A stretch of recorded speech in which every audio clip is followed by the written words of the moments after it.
আসসালামু আলাইকুম। আশা করি আলহামদুলিল্লাহ ভালো আছেন। আলহামদুলিল্লাহ আমরাও ভালো আছি। প্রতিদিনের মতো নতুন আরেকটা ভিডিও নিয়ে আপনাদের সামনে হাজির হলাম। এখানে রান্না করব হলো ফ্রাইড রাইস। তো এখানে সব কিছু কেটে নিয়েছি, পেঁয়াজ, কাঁচামরিচ, ধনিয়া পাতা। আর রান্না করব মুরগির কারি। তো এখানে মুরগির কারি রান্না করার জন্য মশলা দিয়ে আগে আমি মেখে রেখেছিলাম। আর পেঁয়াজও কাটা হয়ে গেছে মুরগিতে দেওয়ার জন্য। তাই আগে আমি মুরগির তরকারিটা বসাই দিব, তারপরে ফ্রাইড রাইসটা রান্না করব। কেন ফ্রাইড রাইস রান্না করতে বেশি সময় লাগে না। তাই মুরগিটা রান্না করার জন্য আমি এখানে পেঁয়াজ ভেজে নিচ্ছি।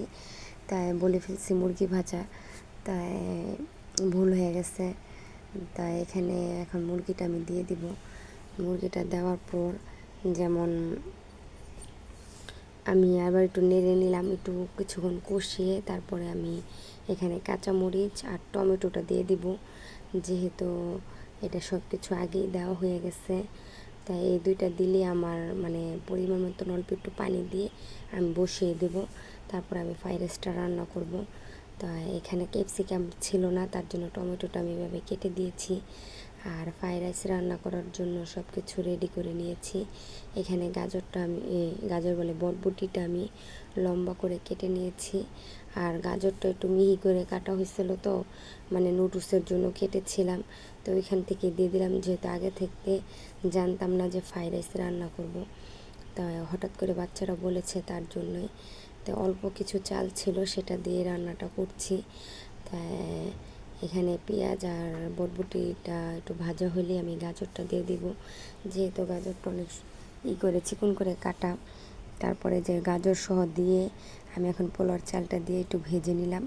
এখন পরিমাণ মতন একটু পানি দিব, দিলেই আর হবে না, হয়ে যাবে রান্নাটা। একটু লবণ দিয়েছি, আর শুধু এখন একটু টমেটোর সস দেবো, আর কিছুই দেব না। তাই আজকে রান্নাটা কীরকম হলো, একটু লাল লাল লাগতেছে।